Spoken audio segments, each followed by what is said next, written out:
side of the house, on the side of open government, we regret the demonization of capitalism by progressive Democrats. We think that the capitalism or like corporations can be a force for good. We think we fully support an amount or a degree of regulation in the market, which allows corporations to provide the goods and services that benefit society while being transparent enough that corruption and underground trade dealings does not happen. But we still think at the end of the day that the demonization of these corporations causes more harm than good. So who are these progressive Democrats? We talked about Bernie Sanders and Elizabeth Warren. They talk a lot about breaking up big pharma and big tech. These are corporations that are quite large and have a significant amount of power with regards to the state. Why are they demonizing capitalism? Because of the lobbying power that corporations have over the government in influencing the policy. In this speech, I will talk about three arguments. The first is why the demonization of capitalism is actually a cop-out of government responsibility and what they should be doing. Secondly, why progressive candidates can also benefit from capitalization on two levels. And thirdly, most importantly, why capitalism is actually good for a democratic society. To the first argument, why we think that the demonization of capitalism is actually a cop-out of government responsibility. We don't think corporate capture is a reflection of corporations being bad, but merely a reflection of their own profit-seeking nature. This means to say, if you start a corporation, you take a certain amount of risk, you take a certain amount of investment or like amount of your own capital to invest in venture products. You want to profit off those things and you want to prioritize your self-interest. This extends to lobbying state politicians. This also extends to providing money, for example, donating to super PACs, in order for these politicians to be more friendly towards your corporation in the policies that they pass. We don't think this is a reflection of corporations being bad, but merely a reflection of their self-interest. We think that it is the role of the government to serve as a check and balance towards corporations. We still think corporations can be there to provide a degree of goods and services, or like the goods and services that corporations provide for society are something that massively benefits the society at the end of the day. But we do think that the role of the government is to keep these corporations in check. Therefore, we would say that these politicians demonizing corporations are like necessarily these same politicians copping out of their responsibility to protect society by holding these corporations in check. Therefore, we would, so because of that, we think the demonization of capitalism is actually a cop-out of the responsibility of this politician.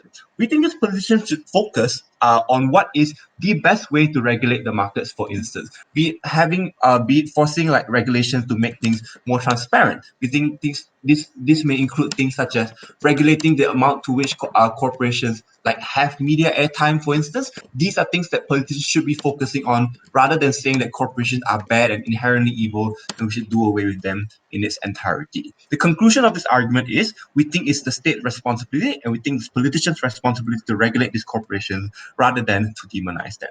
Secondly, why progressive candidates can also benefit off capitalism.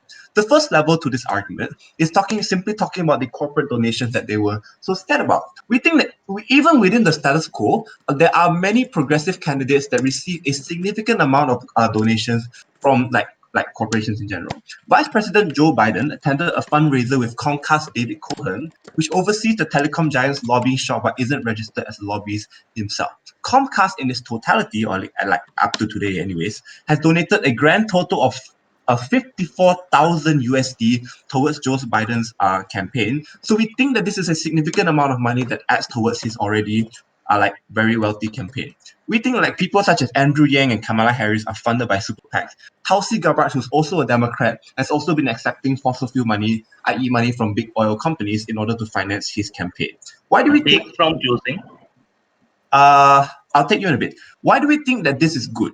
We think that at the end of the day, progressive candidates are one of the better candidates to lead the government, like at the end of the day. We think that progressive policies such as being more friendly towards LGBT individuals, being more friendly, supporting things such as affirmative action towards racial minorities, like being more liberal with regards to economic policies, for instance, are at the end of the day things that do benefit the society more than conservative like rhetoric such as what Donald Trump is doing in power right now. We would therefore say that because Democratic candidates or like at least liberal debaters support Democratic candidates, we think that they should use the means in order to get into power. And if this means accepting corporate donations in order to finance your campaign, reach more people, publish more advertisements, gain more support and awareness for your campaign and the policies that you support, we will argue this is something that's actually good for progressive candidates at the end of the day. Therefore, we would say progressive candidates can also benefit from capitalism, and it doesn't make sense for them to demonize corporations. Closing head of BOI? Yes. So if it's state's responsibility to regulate the corporations, what if this regulation in itself is failing simply because corporates have too much of a lobbying power and they have the capacity to bypass the laws itself? Then you should fix that capacity by creating more institutions, for instance, or like limiting corporations' power. We think that demonizing them doesn't really do anything about a problem if you think it's such a big problem at the end of the day. The second level to why capitalism is something that's good is because we think free markets are extremely attractive for investments. Simply put, foreign direct investment is more likely to come in at the point where they know that free market forces are in play. This means to say that they know that the governments are not going to intervene and mess around with the market and make life difficult for them, or it's easier to predict the return on investment that they will get, like assuming market conditions hold constant. We therefore say that it's better economic policy for like capitalistic economic policy is actually better for democratic society because it's more attractive towards foreign direct investment. The third thing, why capitalism is actually good for democratic society. So caveat here, we support market with clear regulations. We already talked about it, but we think that at the end of the day, market forces are the most efficient in distributing resources. You talk about wastage, supply, and demand forces means that the exact amount of supply or the exact amount of supply of goods is provided towards the exact amount of demand for that particular goods. Therefore, we're seeing the distribution of resources into goods and services are most optimally distributed within these kinds of society. We think that capitalism, on a comparative, is still preferable to other forms of government, such as communism, because of the optimal distribution of resources. And for all those reasons, we're proud of it. Yeah.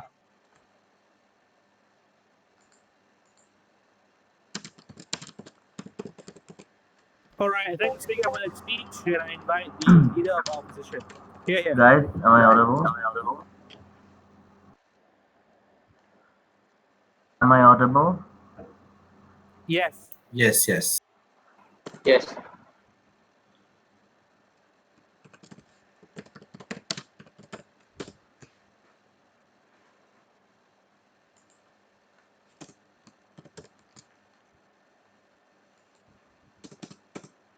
Alright, starting in 3, 2. Firstly, I'll characterize what progressive Democrats should actually be valuing and what's their role in the political dynamics. Secondly, what are the core problems of not demonizing capitalism, something we do consider to be a very big evil. And last but not the least, we'll be going into constructive rebuttals of things that the government side said. So let's talk about what progressive Democrats are actually here to do, or what a society should expect from them, or what are the things that they represent. Like, so they are running no warfare campaigns, meaning the authorization of continual military exploitation and like dropping off military troops in certain countries. Things such as these are deemed problematic by them. They do care about healthcare, where they are fighting for enhanced Medicare for every single people living in a certain state. Thirdly, they want fair trade over free trade, meaning they want that multinational corporations should stop exploiting workers from the very bottom or root areas. They're fighting electoral reform, they're talking about environment, and they do care about a certain area of reform in the criminal justice system. By the end of my speech, you'll understand why capitalism fights every single one of these notions and makes these very necessary goals of progressing Democrats that much hard to achieve. Why so? So let's dive into capitalism. They do believe in marginalization where society is continuously based on consumption. Meaning, you try to create an area or scenario where people they get the notion of you have to consume more, earn more, make more, and eventually spend more to get more out of life instead of like looking for bigger values such as contributing to the community, giving something back, doing voluntary work. And these notions are continuously challenged by capitalistic ideas. Since it's becoming that much harder for progressive Democrats to be pushing those down the public throat. Secondly, they're fighting monopoly, right? So oftentimes what happens is organization gets way too big. Now you might think it's not that big of a deal, but we do believe that is. So when the opening government talks about the incentive structure of certain corporates to fund political campaigns, we do believe that's very much wrong. Why so? This intervention often creates a lack of check and balance system between the corporations. Why? How does that happen?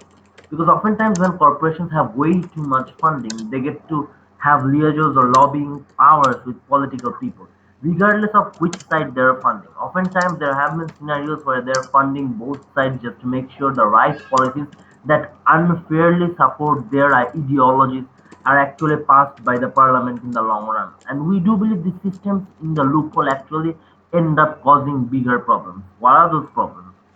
Problems that has to do with environment. If a progressive Democrat doesn't ask those questions that who are protecting the environment, why are the temperature getting higher, why is the sea levels rising, and why are the ice cakes melting and everything. So who are going to replace these questions? The moment you challenge the ideas of capitalism, demonize it, and oftentimes question it at the right platforms, what will happen is the public will care at least to some extent a little bit more about it. Even if the ideas aren't clear, even if the ideas aren't fair, and oftentimes even if they aren't scientifically right. These people will still be pointing fingers at the corporations and forcing them to create an area of transparency and an auditing system where they have to answer to the public because they support capitalism. They still have to ensure the rights of the environment and they have to talk about environment. They have to start CSR campaigns that has to do with the environment. Meaning, when you replace these progressive Democrats who are continuously questioning these huge corporate organizations and everything, organizations such as BAT, organizations such as Japan American Tobacco and stuff like that. These organizations now have a responsibility to answer to the people and also maintain that they are not harming the environment beyond any area of redemption, right? Fourthly, like we do believe capitalist societies oftentimes give you an equality of opportunity very briefly, meaning people who are underproductive are often left behind. They have no way to climb up the patriarchal hierarchy, right? So oftentimes if you are born with less, which is the lottery of birth, you die with less. And you have to work significantly harder to earn basic rights. By demonizing capitalism, at least these progressive Democrats, they're getting to talk about certain human rights, healthcare systems, even in capitalistic countries such as the US, right? Which is to say, if you replace these people and their ideologies of continuously demonizing capitalists, what are we left with? So, what's the discourse that we have? We're left with a toxic competitive environment that is continuously geared to be commercial, meaning any innovation that you're making is more likely to be for making Opening. money rather than serving the environment. The moment you stop this progressive Democrats from asking the right question, pushing for healthcare, pushing for fair trade, and talking about human rights over commercial gains, nobody else are going to replace those shoes or fill in those shoes. I'm not saying all of these laws are going to be passed. When the opening government talks about the leftist Democrats like Bernie Sanders continuously demonizing capitalists and promising to be breaking Opening. up bigger firms, it doesn't actually translate into the firms being broken up, right? Oftentimes, this is just creating an aura of check and balance system and questioning them at the right place in the biggest platforms to ensure that these organizations, the stockholders, have to continuously question the media and its Because stakeholders on how they're going to be making the lives of the mass people much, much better. Meaning, something, a corporation that is not actually that bad, actually profit seeking in their own nature, still they are being forced to give something back to the community. Meaning a huge tobacco industry that is continuously doing nothing but harming the environment now has to fight other popular politicians where they are being forced to answer their questions, like to some extent give in to their demands and have to change vital areas of policies in those organizations. Lastly, regardless of how much you donate in the campaigns of like these organizations donating in the campaigns of these democratic people, it's still being nullified by the conservative campaigns, right? Why so? Even though you raised 57 million for the Hillary Clinton campaign, the Donald J. Trump still raised 47 million for his campaign, meaning the both campaigns are being nullified because capitalism in itself is bad. At the end of the day, the house always wins, and for these very reasons, we do believe, regardless of how much you talk about the check and balance system of the market forces, the supply and demand, and everything, oftentimes these aren't balanced very fairly. If we do analyze the Porter's five forces, we would realize. Oftentimes, one area or another needs constant subsidy that capitalism would never want to profit. It's survival of the fittest for everyone. And in an area where everyone is looking for monetary maximization and not worker rights, but how much you can get out of each and every single worker, we do believe it's necessary for some people to ask the right questions. And unless the government side can show me a replacement of the progressive Democrats, I do believe our case stands. Thank you so very much. Proud topic.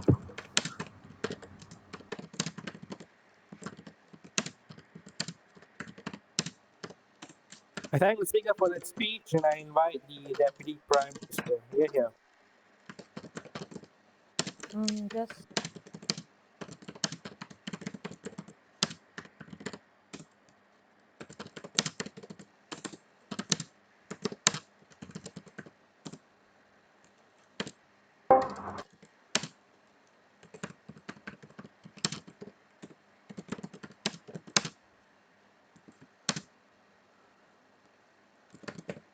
I just had a question. Like, how does timing work?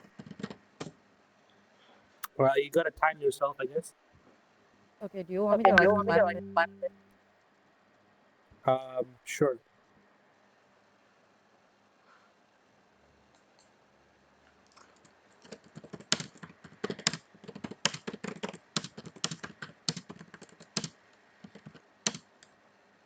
Two clarifications before entering my. Firstly, realize that demonizing and questioning individuals are two different things that can exist on mutually exclusive platforms. I don't think the inability to demonize individuals or us coming up from OG regretting demonizing means that the same political individuals cannot question corporations when it comes to your political debates, when it comes to periods of time during the election. I don't necessarily think that OO has proven why these two things cannot exist if one of them doesn't. Second clarification, realize that a lot of parts of their case contradict themselves, right? The first thing is, how can they state that they're able to push for some sort of transparency if they also claim that the lobbying power from these corporations is so powerful, along with the characterization that the entire world is geared towards commercial capitalist favors? I don't think they can co-opt those benefits. But two, they also cannot say that we need to balance discussions and have the ability to do so, but at the same time characterize these bodies as extreme individuals who refuse to change. I think there needs to be some form of balance that comes from OO's case. I don't necessarily think they've proven the arguments that they tried to prove. A couple of responses. Firstly, OP cannot claim that these individuals are the pure bastion of fair trade because this is something the government can also support. I think what opening opposition needs to defend is the absolute demonization of corporations and why that is necessarily good for whatever actor they choose to take up. I don't necessarily think they've proven this yet. But secondly, I also think that coming out from TJ's speech, he's already told you why taking donations is something which is good. Like understanding that these donations can be funneled into progressive policies, can be funneled into infrastructural development that we currently cannot do due to limited fundings from the state is a benefit that OG can provide coming up from outside of the house. But additionally, if it is true that corporations play the game by funding both parties, at the end of the day, you demonizing these parties means you lose out because the way these corporations go about it isn't to necessarily not fund anyone at all, but to fund the Republican Party, which is your direct opposition in the next election. And I also don't think that that is something favorable to the these progressive Democrats. An additional answer to multiple things that were contested coming up from their side as well is this POI that was asked earlier on in his speech, in TJ's speech, which was if states should regulate, then what if like the regulations are failing because of lobbying?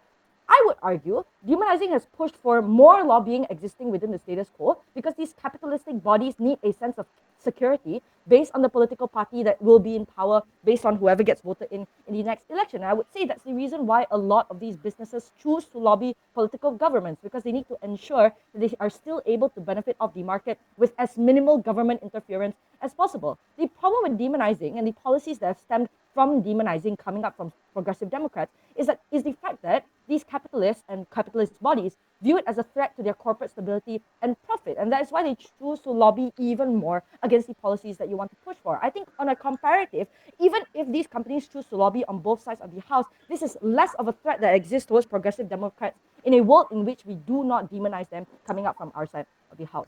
TJ gave you two arguments. The first thing he told you was as to the cop out of responsibility that exists and how the state should be one that is fixed instead of demonizing corporations that exist under it. But the second argument he's also provided is as to how Democrats taking up this money as donations coming up from their political campaigns is one that's a good thing. I'll extend on that argument and tell you how necessarily capitalism fills in the gap that state structures have left behind. And this is, I believe, coming up from OG, an extension of state apparatus when it comes for pushing for the well-being of individuals. First level of this argument, what do progressive Democrats want? This was something that was already said in PJ's. But other than a stable democracy, a large reason why progressive Democrats push for policies is to ensure that people on the ground are living as good of lives as they can, which is why a large chunk of their manifestos are pushed towards social restructuring, infrastructure, etc. And this requires a large amount of capital to be able to execute. Secondly, realize that states are incompetent bodies that still need to be fixed within the status quo. If you look at the United States of America, the government only funds about 20% of infrastructural investment. The other 80% comes from private corporations that are capitalist in nature. And the lack of ability to increase this allocated sum of money coming up from the government means until the point in which we are able to fix our incompetent states, we need a buffer to allow us to continue pushing for policies and continue pushing for the well-being of individuals on the ground. And I think this is where corporations and capitalist bodies step in. Thirdly, why are they then capable, right? The first reason as to why they're capable is a simple reasoning that they're extremely financially competent. Because they're profit incentivized, this means a lot of the time they have funds to throw around. But the more important comparative is they will always have comparatively more money than the state ever will. And by extension of this amount of disposable income will always exceed the amount that states are able to funnel into infrastructural development to benefit people on the ground. Their priorities are simply two things, right? It's either income generating activities or CSR, compared to states that have many other commitments. And because of this, they cannot channel most of their money into infrastructural development. The second reason as to why they are capable is other factors that also motivate them into being willing to fund these types of progressive goals. The large amount of CSR that exists within the status quo due to social image that fuels their capitalism because they need to appeal to their base of buyers and service users. And there's an objective good that stems from these capitalist notions, right? Because at the end of the day, the CSR done is able to benefit large demographics of individuals on the ground. That's why it's different from the lobbying that OP tries to talk about. Lobbying is something that we can still try to limit the moment in which we push individuals to fix state policy and fix state structures. But the thing is, when you're talking about CSR, like scholarship, like funneling funding into shelters, like labor practices such as hiring as diverse individuals as possible, like differently abled people, or even as far as things like pushing for things like environmental conservation in order to preserve your image, to maintain your capitalist ideals. I think at the end of the day, these are things that are in line with democratic desires. By the way, it's past 6. Why is this in line with these Democrats' desires then, right? When you're talking about pushing for the ability for individuals on the ground to live better lives and push for your democratic policies, like being able to have individuals who are able to access the infrastructures that will eventually build in the future, we need to establish that the state is incapable as of this point in time to continue the push towards these types of policies existing as soon as possible instead of delaying it all the way in the future when we finally fix these state structures. So, in conjunction to what TJ has already said in his speech about how these progressive Democrats shouldn't be allowed to cop out of the responsibility to pressure states in order to fix their structures, in order to limit lobbying, in order to fix existing flaws that exist within the system.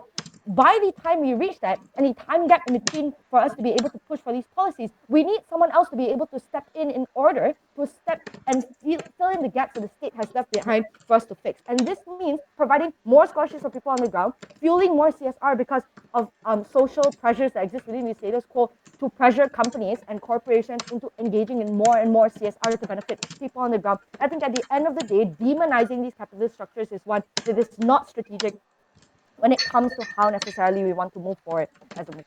And because of that, we're extremely proud to. All right, thank you, Speaker, for that speech, and I invite the Deputy Leader of Opposition. Here. All right, starting in three, two, one. So let's recognize that certain leaders whose core job is to be the voice of the voiceless speak out for those people who do not have a platform, talk about the rights of those activists who are continuously fighting relentlessly for the environment. So this is how you're characterized and distinguished from the rest of the capitalist bunch, right? So when you tell them to give up a sole metric of their characterization, which is continuously demonizing capitalism and fighting everything bad that capitalism represents, Recognize this does not translate into necessarily changing or like taking away all the pros of the capitalist side or what the corporations have to offer, but significantly point out the things that they're doing wrong.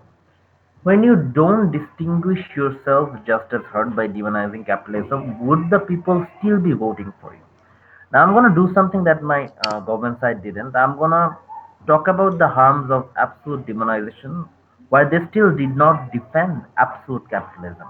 So why is absolute demonization necessary? So recognize if you don't push the hardest, oftentimes people tend not to care. Someone who's a working class, like a hobo, who doesn't get to make that much money, still spending about 12 to 15 hours a day working in the labor mills, and is not getting paid enough. For someone like him to know about his rights and how he is continuously being exploited, you coming up and talking about the pros of capitalism or at least not bashing it to an extent would probably not enlighten him as much as you just going in the stage and bashing capitalism and opposing the views of leaders like Donald J. Trump, right? Secondly, regardless of how much CSR activities these corporations do, they don't mean jack shit because one, the intent is very wrong. The idea is not to help as many people as possible, but to get as much view and spotlight as possible. So the intent is principally wrong. Secondly, you can do better with the same amount of resource, meaning when you spend $10 million on a CSR activities, when a huge organization such as Disney would tend to do that, most of it goes to campaigning the idea and the notion of donation or the notion of charity instead of actually helping other people.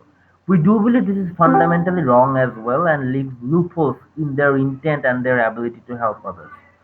Thirdly, where we do consider that states do not have as much resource as those corporations, that doesn't mean the state doesn't help facilitate those corporations.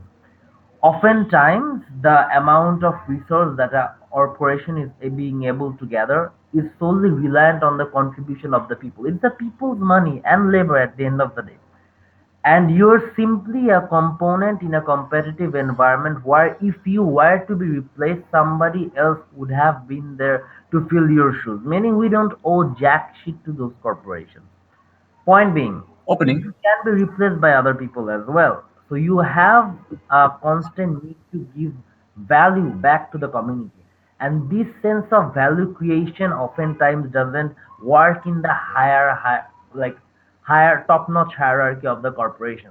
So a constant reminder needs to be put in stone. The only burden we put on the government side is if these Democrats weren't asking these questions, who would be doing that thing, right? Point. They won't be Opening. replaced by anyone. Like a minute later, I'll take your question a minute later. Oftentimes, since they're asking the right question or being a little bit pushy, the corporations have a check and balance system in place on why they're liable to show a proper auditing system, why they're being forced to talk about environment, run so-called green campaigns and green ways of earning money, right? So their best argument, in my opinion, is that they would just be more prone to lobbying because now you are demonizing capitalism and questioning their fundamental way of making better. We don't think that is a more likely scenario to happen in their world. Like why so? When you ask the right questions of to Opening. what extent capitalist governments get to intervene in government policies, oftentimes they are less likely to do so because they're continuously being checked on by media and articles. An article explaining or even hinting that a corporate CEO is sitting with a parliament member is a way too big of a burden for a multi-billionaire corporation to raise. Meaning, as long as Opening. you keep asking questions, they'll always be scared of doing unethical things in the longer run. I'll take a POI from the lower house. Please. For that poor worker exploited by capitalism, which has been done and will exist on both sides of the house, the ability for him to step past poorly maintained government welfare is through the CSR capitalists do. Why should we allow him to have no opt out from this Like I don't think necessarily you need often like there are better tools at play. Like if you continuously ask these capitalist people like what are you doing for this worker, CSR activities aren't the solution. Damn it, like you can force a better pay scale or pay salary. Like what is the fundamental idea of capitalism? The idea is to retain workers by paying them the least amount of money. It's a rat race in the bottom areas or the bottom chain of the workers, right? They're continuously fighting against each other, and the worker that wants to charge the least amount of money is hired.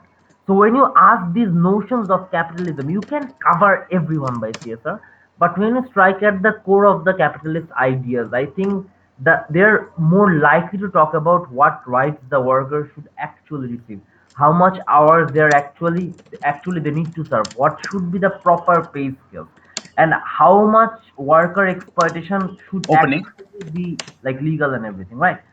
So I think I am at the 6 minute. I can take any more POIs. So lastly, like going back to our fundamentals, our ideas were very basic, but we do believe they're still unrebutted. When a corporation wants to push for war instead of like other areas that they can contribute to the society with, when they don't care about the environment system and they don't have a urge to contribute in the healthcare mechanism, you give or you fuel that area of marginalization to the extent they continuously keep looking for loopholes in the system and exploit the toxic environment to the extent they go for monopoly instead of giving back to the community at some extent. We do believe the business is never greater than individual, and the business should not be about the marginalization of workers and exploiting them to the extent where the only tool of securing their human rights is via the CSR campaign or mere donations of spotlight masturbation by these corporations. So we do believe the government should be in charge, and even if you don't get to make tangible changes in your policy, at least somebody needs to question it as hard as necessary as possible for these huge, powerful people in the hierarchy of the corporate world to come down to our level and create an area of check and balance system. Thank you so very much. I thank the speaker for that speech, and I invite the member of government here.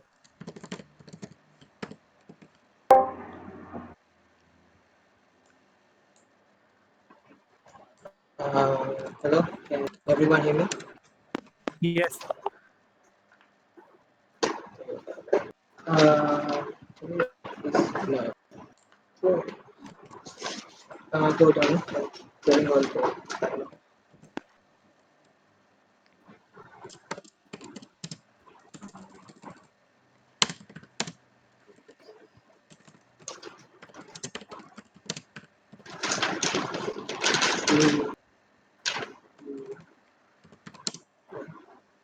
so uh, we on-site government ag- agree that capitalism has brought lots of harms to people, that capital uh, in a lot of ways has like disenfranchised workers and people and all that.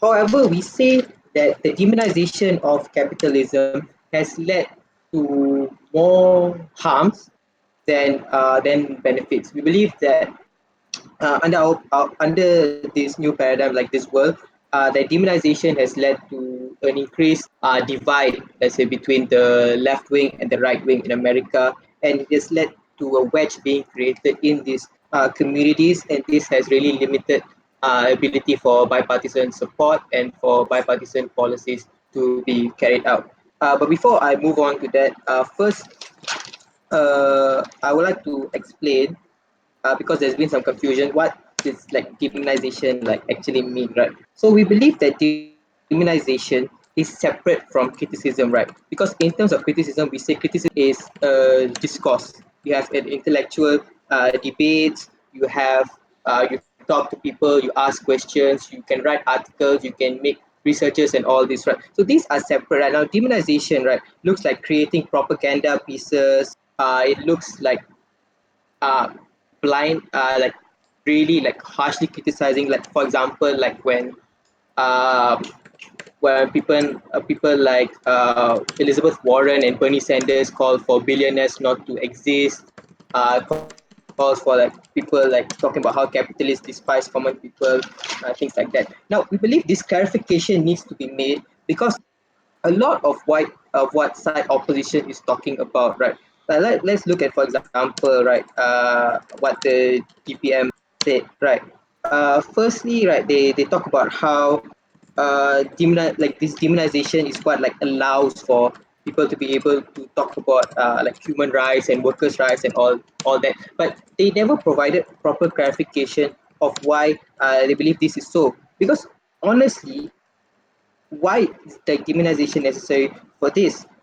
Things such as writing journalistic articles, for example, bringing up these questions in Parliament, for example, uh, protests and all these, right? All these, right, are inherently separate from this demonization, which is what this debate is actually about.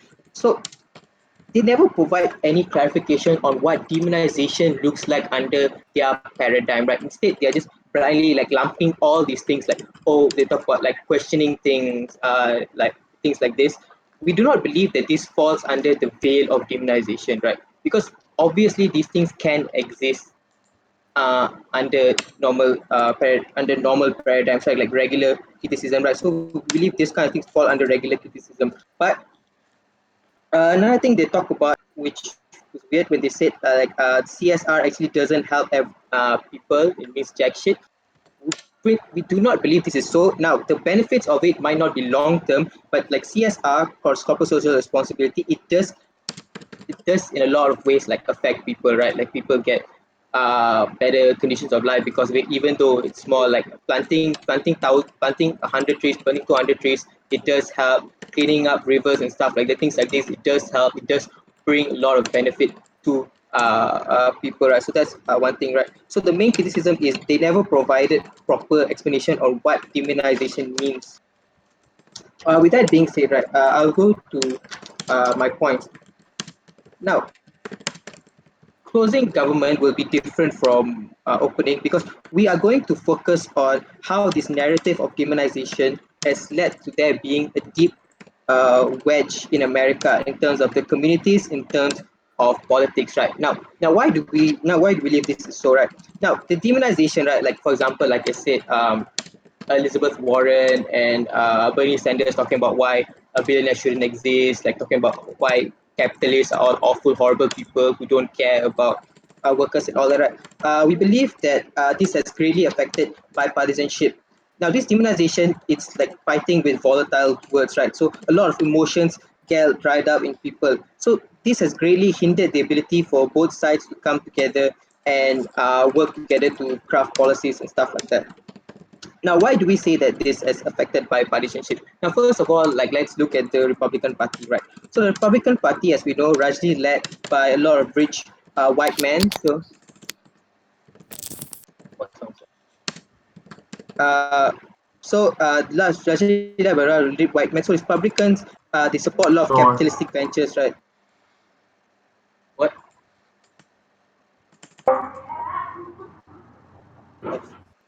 Uh, so uh, uh, so the Rashi is funded by big pharma and big orange and all that, right? So demonization by Democrats has led to these politicians. This demonization of capitalism by Democrats, we believe, has led to these politicians having to support these capitalistic ventures even stronger, right? Like become more stronger in their support of it, because they have to appear as being Take one strong from in their.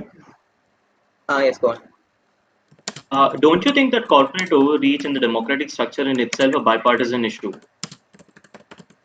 Yes, we do believe that it is a bipartisan issue. However, we are saying our website closing is saying that this this demonization has what led to this bipartisanship being very difficult to occur. No, we do believe this is a bipartisan issue. That's why we believe both sides need to come together to solve it, right? So what we say is, like I said before, so because of this demonization by Democrats, right, so these Republicans have to appear to support the capitalistic stances even stronger than they would before, because they have to appear to be strong to their constituents. This is the nature of America itself, that Americans like to be led by someone who they consider as being strong. We believe this is very bad, right? Because this has made it less likely for senators and lawmakers to come Upper. together to discuss on things that can actually help people and to craft policies that will allow for bipartisanship. We also believe that the demonization has led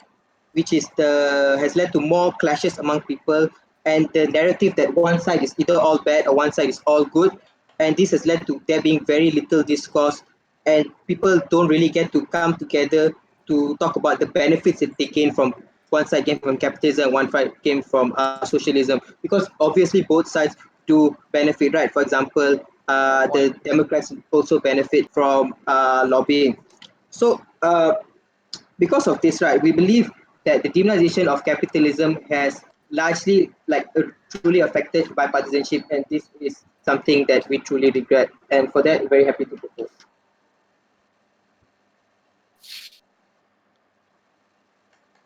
I thank the speaker for that speech, and I invite the member of opposition. Here. Test. Can Yes. test? Oh, okay. All right. Everyone good?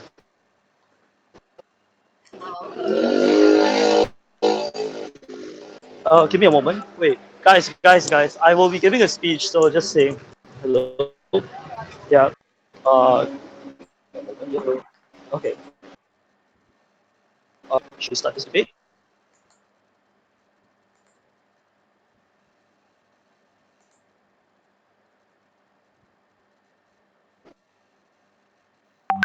The problem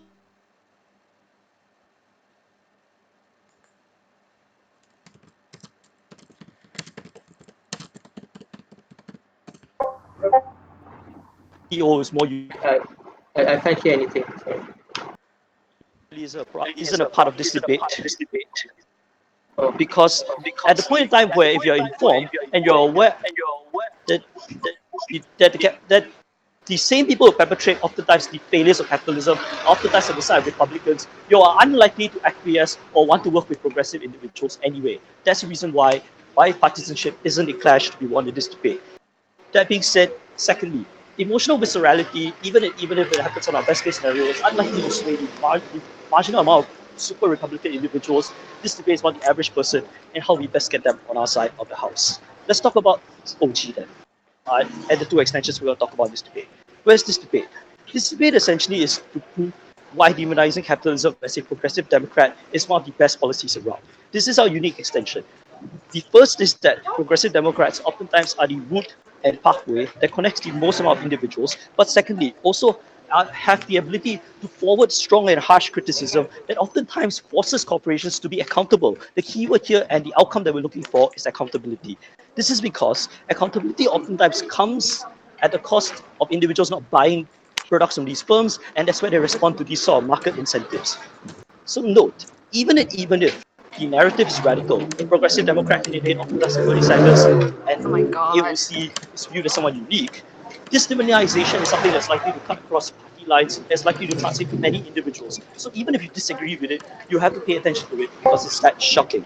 So note, it is not necessarily socialist, it's being a progressive Democrat. You generally want to protect people from the failures of late stage capitalism, and oftentimes this intersects with conservatism. So this looks like things like individuals starting pools like United Fruit Company in places like Guatemala, mixing with elections, but also secondly, exonerating firms when they participate in massive oil spills and toxic waste dumps. But thirdly, also failing the minority communities like people of color where they aren't hired or paid lower wages.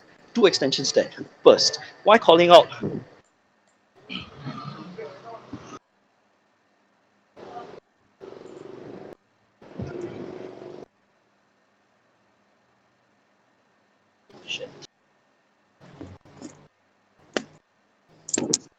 hello, can everyone hear me? Hello. Hello?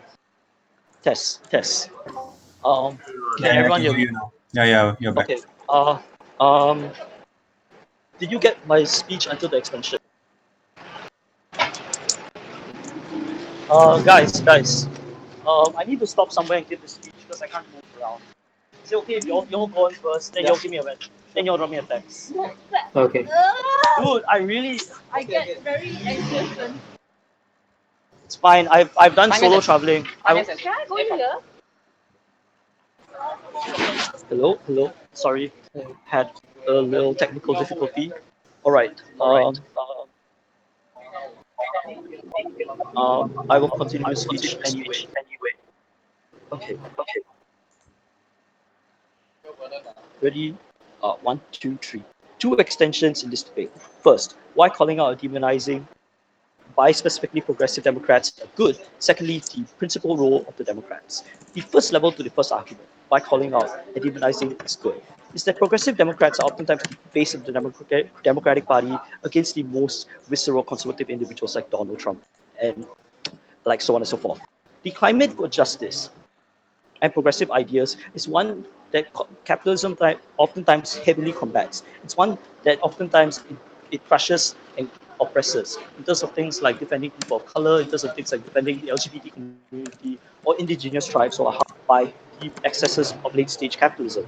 Note, at a point in time where we end up calling them out as a and putting out propaganda that they're evil, what happens is that it forces corporations to have some degree of accountability that doesn't exist in status quo. It forces them to know that the actions have a seat, that the actions that they do oftentimes have an impact on real life people. Given how visceral it is, individuals are likely to take notice of this, even if they are beneficiaries of those actions. For example, like Opening. white landowners who recognize that indigenous tribes are being Opening. harmed. The conclusion to that, then, on the second level, is that there are two reasons why this is effective. The first is that oftentimes progressive Democrats have a lot of resources to be able to distribute and disseminate this sort of information. This is something that opening opposition talks about, or very briefly, without telling you the unique nuance of the progressive Democrat. Opening. But secondly, Opening. also, this narrative is extremely fixed. This is something that's likely to linger in individuals' minds. The idea of dying tribes' children, the idea of queer people being kicked out of a job for being queer. The third level, then, when you call them out and you force these sort of discussions, it forces individuals who see themselves as future Warren Buffetts now realizing that they are individuals who are more akin to the penguin. This forces three outcomes. The Point, first, it sir. forces discussions with individuals and communities. Ma'am. Forcing this ends up forcing individuals to recognize that capitalism affects lives. But secondly, the moment this conversation happens, this forces a discussion between not just individuals among individuals, but also individuals in the community. So even if it's super Opening. conservative, it forces individuals to be meta. Are we really the bad people? And this is a conversation that we need to have, just as I'm having with you, Chair. The conclusion that even if change doesn't happen like in super magical numbers, at the very least, we force individuals to perceive and recognize the problem that capitalism causes, and this is only uniquely done as a progressive progressive democratic candidate. Sure, opening. Hello? Okay. So how does calling out work out under your side of the house? So sure, people may be aware of the problems they are facing, but they're already aware of it in the status quo. But what's worse under your side of the house is that when you demonize these corporations, they now actively lobby against you and the reform that you want to protect. This means that the lives of those individuals are worse off under your side. So there's also a thing of like pointing out why like literally them lobbying against queer people is fucked up. Why them lobbying against native tribe people is messed up. And when the fact that this narrative spreads out, it forces individuals to have even more visceral discussions. That's what we get on our side. Because when you get visceral discussions, you force people to recognize the problem. You force people to challenge social inertia. You don't get that on your side of the house because things are static, slow, and chair. Note that they're comparative. Nothing Opening. changes. The world is still messed up. Right. Secondly, the role of the Democrats. The first level is as a progressive individual, you have a Opening. principal duty to defend progressive values. Have a seat. This is your responsibility and a mandate you owe to the state. The second level, given how you have that role, you really have political capability as well as money coming in from donors in order to push out these narratives. The point in time where you aggressively do this, the point in time where you force individuals to have Opening. those discussions because of how harsh it is, it forces more accountability, it forces more efficiency on these individuals. The third level, where essentially you force on these discussions. I already told you why they're likely to be effective. The first, you end up forcing binary options. You either Opening. let individuals be essentially complicit in the harms by not creating any sort of change. And essentially, these individuals end up, because of the fact those discussions are visceral, seen as villains, Opening. seen as horrible people, and these individuals end up being called out even more. But secondly, where individuals then give in and individuals decide to enact some degree of change or at least have the discussions on what can we do better to avoid being the bad people. That's when it's likely Opening. they have discussions with their firms. But sure, one last PY opening. If your problem is with conservative ideas, why don't you just demonize that instead of demonizing capitalism? Because of how intrinsically linked the idea of a hard-working white man who wants to provide for his family, even though it means stealing jobs from black people, stealing jobs from queer people, stealing jobs from black, queer, and poor people. That's the problem with the white narrative. Conservative ideas are intrinsically tied to capitalism. No one wants to have the harsh discussions that forward change. in our world, we create this sort of change that allows individuals to firstly, number one, be able to confront corporations because of the visceral discussions to force some degree of change, whether it be using less toxic products, or number two, at the very least, even if no massive change is created, forcing corporations to recognize that there are trends in the industry that that encourage them to be more green friendly or more friendly to minority individuals. That's the sort of change that gels in line with what the Democratic Party wants to do. Note, the very fact that there is no Silicon Valley firm registered in the United States but registered in places such as Tijuana and Mexico and registered in places like Luxembourg and Monaco because of lax tax laws suggests, at the very least, that the US isn't a place that regulation can touch them. That means OG's model falls. But secondly, in a world where you force this sort of harsh discussions, as has happened in places like the United Kingdom, that's when you create the most amount of change for the vast amount of individuals that need the most amount of change. This is how CEO wins this debate, by creating benevolent capitalism through, number one, uniquely calling out firms because of the visceral discussions that we prompt, but secondly, also defend the most amount of individuals that progressive democratic candidates owe a duty and a mandate to. I presume this is already 7 minutes and 15 seconds, so CEO takes this debate.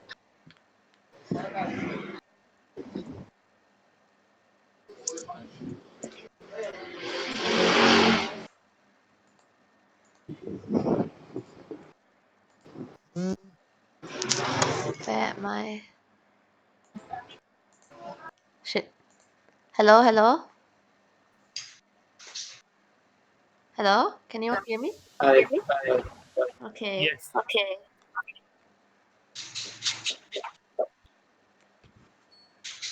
Hold on a second.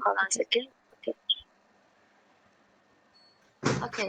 We are closing thing that is not necessary to. Wait, can someone please like stop the how to say the loudspeaker? I can hear myself. Hello? Okay.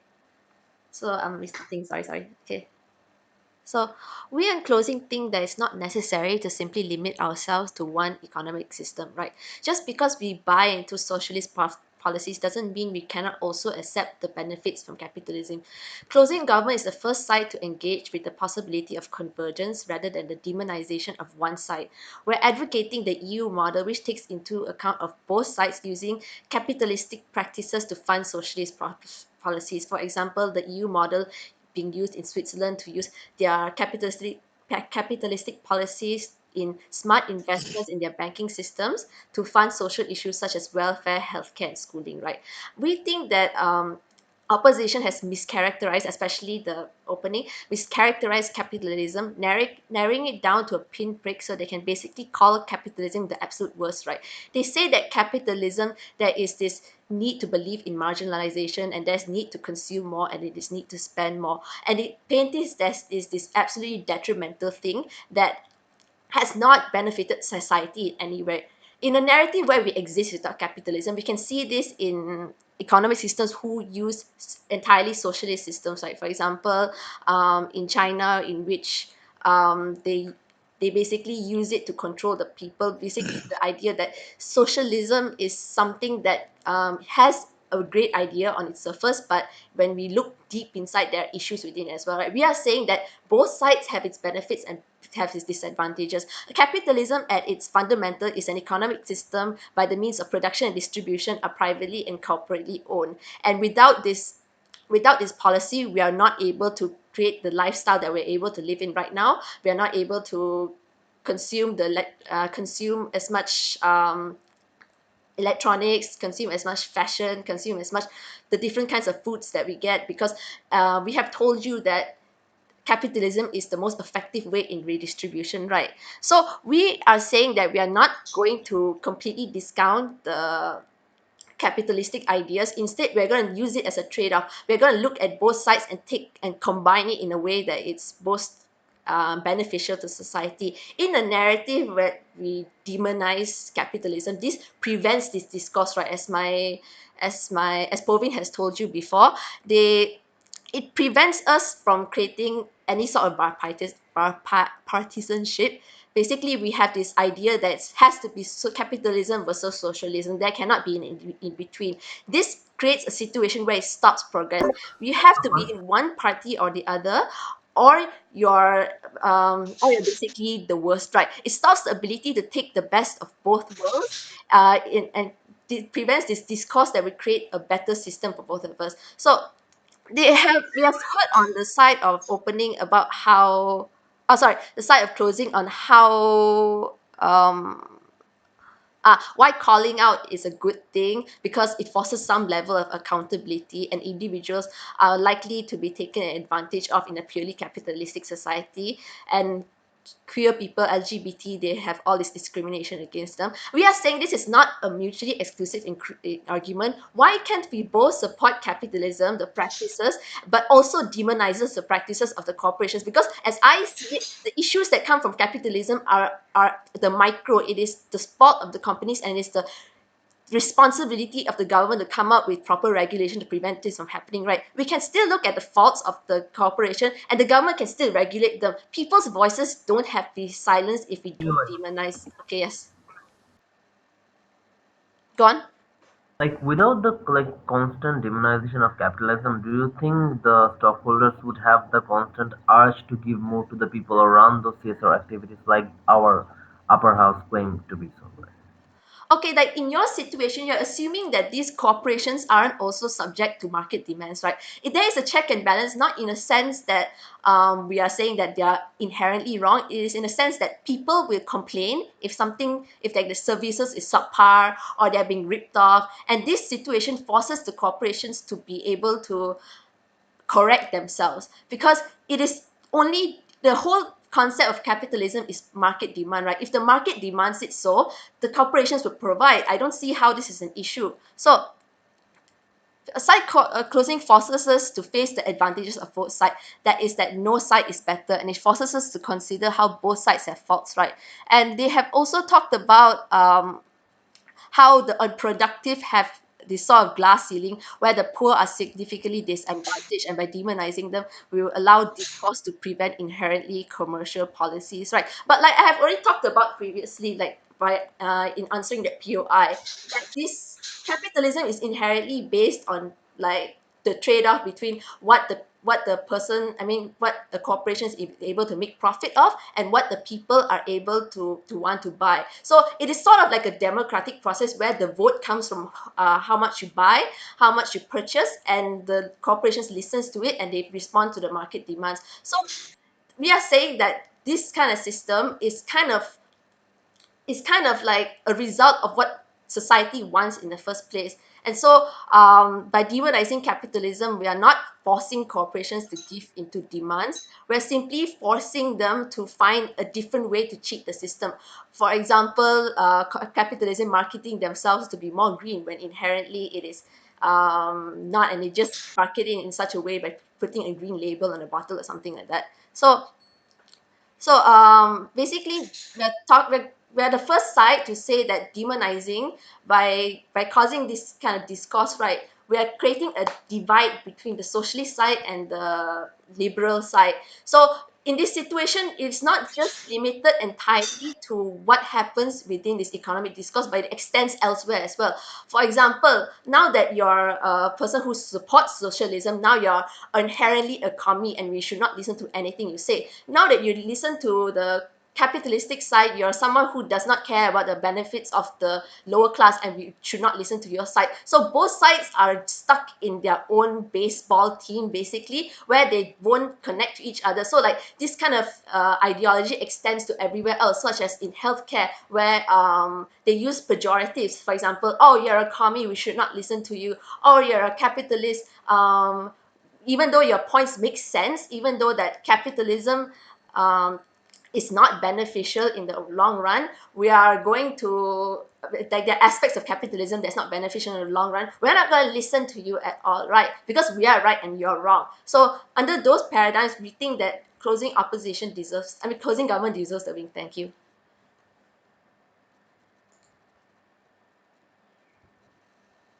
Thank the speaker for that speech, and I invite the opposition whip. Can everyone hear me?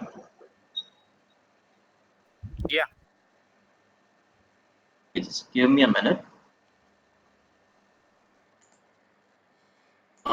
I'll be starting my speech in 10 seconds.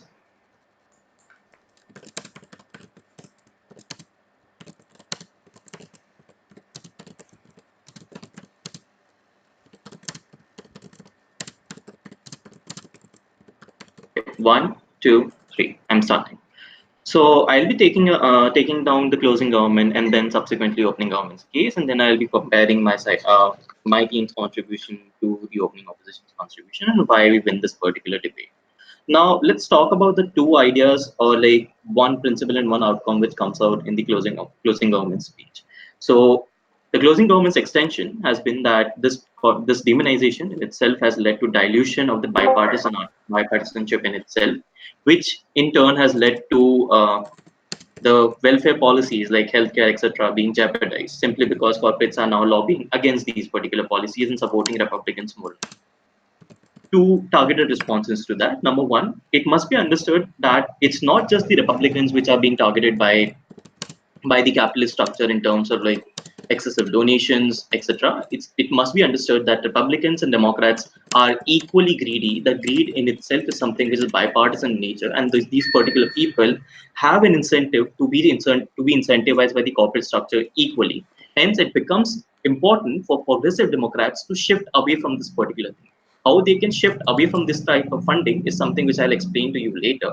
But it must be understood that the bipartisanship can only be diluted to an extent that this particular lobby of capitalist structure is effective to render progressive Democrats obsolete. It must be observed that progressive Democrats have been historically trying to make this the American society and the societies across the world more and more progressive in nature via an organic change. So if Gillette was able to get away with making masculine and toxic masculine advertisement to support its conservative consumer base, it can't do it anymore simply because the conservatives of the idea of conservatism in itself has been targeted to such an extent, and the idea of calling out to these particular corporations has been happened to such an extent that Gillette was forced to bow down to this particular idea of progressive Democrats, and they were forced to make a new particular idea, a new particular ad, which adheres to the principle of benevolent capitalism. Uh, that takes down the closing government's case for now. The few ancillary things which I've said in terms of like how they are the only side who are able to co-opt the EU model, which in my opinion was a new matter coming out in the governmental speech, and that you can support capitalism and demonize corporation, and government can go ahead and regulate it. About government regulation, I'll deal with that particular argument later. But with regards to supporting capitalism but demonizing corporation is concerned, we can't demonize corporate actions and support capitalism, because both these entities are intertwined in nature. Corporations are the basic particular capitalist structure. So for us to go in, for us to demonize, or for us to call out any sort of corporate action, we'll have to go ahead and at least demonize the entire idea of capitalism in itself.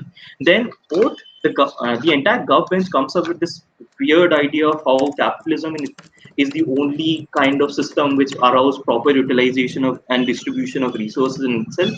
Let's talk about the fact that it's not necessary.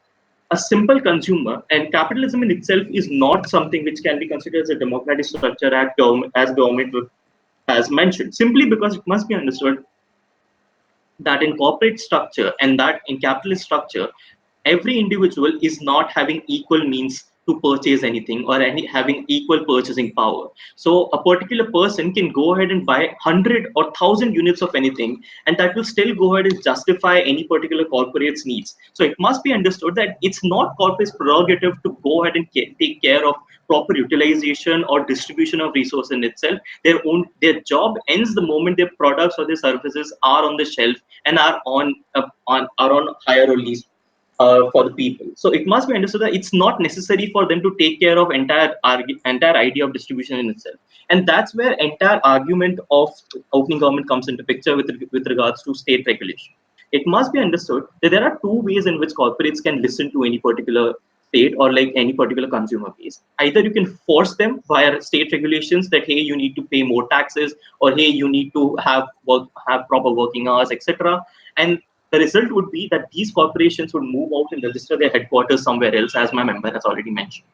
What else we can do is rather an organic change through organic but long-term change in which we change the behavior as to how corporations work and how like consumers react to corporate actions to a certain extent. And that's where progressive Leon, Democrats and their opening. role in this particular their role in this democracy comes into picture.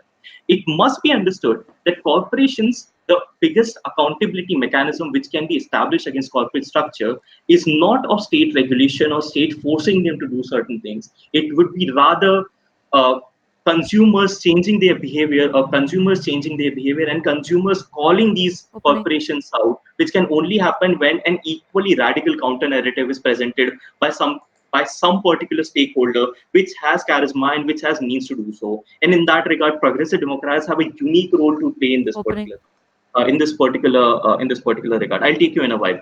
It must be understood that apart from that, we concede to the fact that corporations have a huge role in playing when it comes to and have huge resources to sway any particular narrative in their particular favor.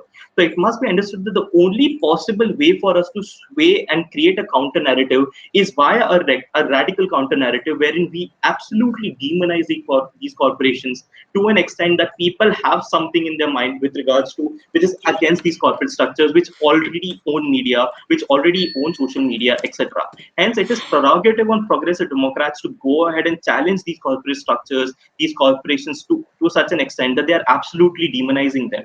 It is only then that these particular corporations can go ahead and have some sort of self accountability on themselves simply because they will have a threat of losing out to these particular consumer base. That's what happens to Chick-fil. That's what happened to Chick-fil-A when it entered United Kingdom, not realizing the fact that the entire crowd of United Kingdom is progressive and is rather pro-LGBTQ community. And the entire policy of Chick-fil-A being anti-LGBTQ was forced to pull out of United Kingdom simply because their policies were not supported, hence their products were not supported.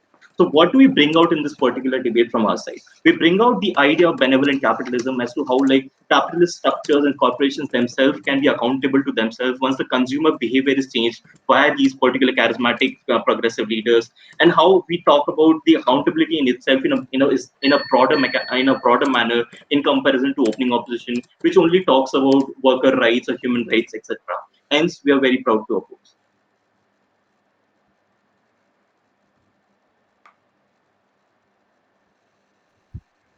All right, I think all this for the debate. Just give us some time to deliberate, I guess. Thank you.